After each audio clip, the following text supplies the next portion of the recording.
toi! Oui, toi, c'est bien à toi que je parle. Tu veux aller en convention? Ou c'est la première fois que tu vas en convention? Alors cette vidéo est faite pour toi. Salut tout le monde, c'est Sophie. Et aujourd'hui, je vous propose une vidéo conseil où je vais vous apprendre les 6 règles fondamentales pour aller en convention.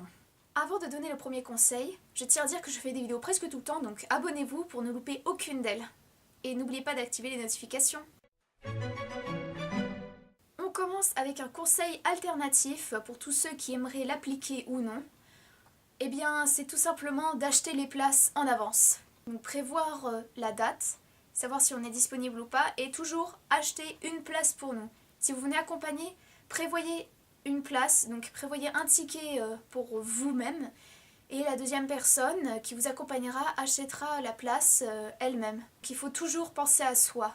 Et à certaines conventions, vous pouvez acheter vos billets sur place, mais pour certaines conventions, non. Comme la Video City, j'avais commandé mes places, je crois, un mois avant, donc ça me semble assez suffisant. Donc vous pouvez tout simplement réserver vos places, vos tickets un mois à l'avance. L'argent. Il faut mettre de côté beaucoup d'argent. Pour aller à la Japan Expo, moi, eh bien, j'ai prévu minimum 100 €, maximum 150 €. Et je suis ressortie, donc la dernière fois où j'étais allée à la Japan Expo, j'étais ressortie avec 50 € par là. Et donc si vous voulez vraiment acheter des trucs, donc faut prévoir beaucoup d'argent, surtout à la Japan Expo parce qu'il y a beaucoup de créateurs, beaucoup d'exposants qui décident d'exposer leur création, que ce soit des bijoux, des perruques, tout ça. Donc il faut prévoir beaucoup, mais alors beaucoup d'argent. Je me répète jamais assez, mais mettez vraiment beaucoup d'argent de côté. Faites-vous une petite cagnotte, prenez une petite boîte et essayez de mettre un maximum d'argent. Non, les cartes bleues ça compte pas.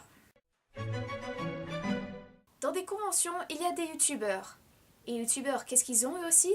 Des horaires de dédicaces ou de conférences. Pour aller à la Video City, moi, j'ai décidé de rencontrer Romantic Time. Son meet-up se terminait à 13 h, on est arrivé là-bas à 12h50. Et il y avait 30 minutes d'attente pour avoir Romantic Time, donc il m'a accepté, il n'y a pas de souci. Et je devais aller à la séance de dédicace de Top 10 et je ne savais pas qu'il y avait Doc 7 là-bas. Ça, j'avais appris ça en dernier. Et du coup, je me suis dit, vous inquiétez pas, on peut y arriver, je ne serai pas en retard.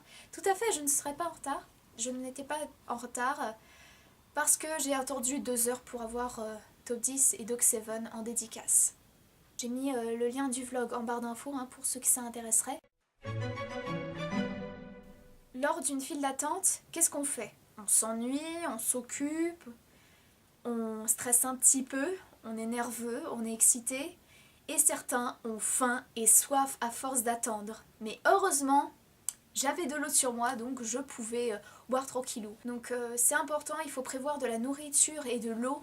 Si jamais vous ne savez pas, ce qu'il y a à manger dans les conventions, donc c'est important. Il faut que vous restiez hydraté pendant toute votre journée donc, à la convention.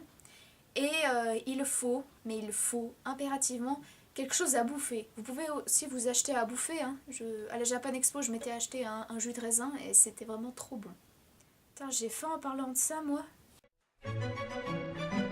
Vous voulez garder des souvenirs de vos conventions? Pas de problème. Prenez votre caméra, votre appareil photo, votre 3DS, si jamais vous voulez jouer, récolter des pièces et des amis, car à la Japan Expo, il y a beaucoup de personnes qui prennent leur DS et leur 3DS, et vos téléphones pour prendre des selfies avec vos stars. Seulement voilà, il faut que vous chargiez impérativement vos appareils numériques, parce que sinon, adieu les souvenirs, quoi.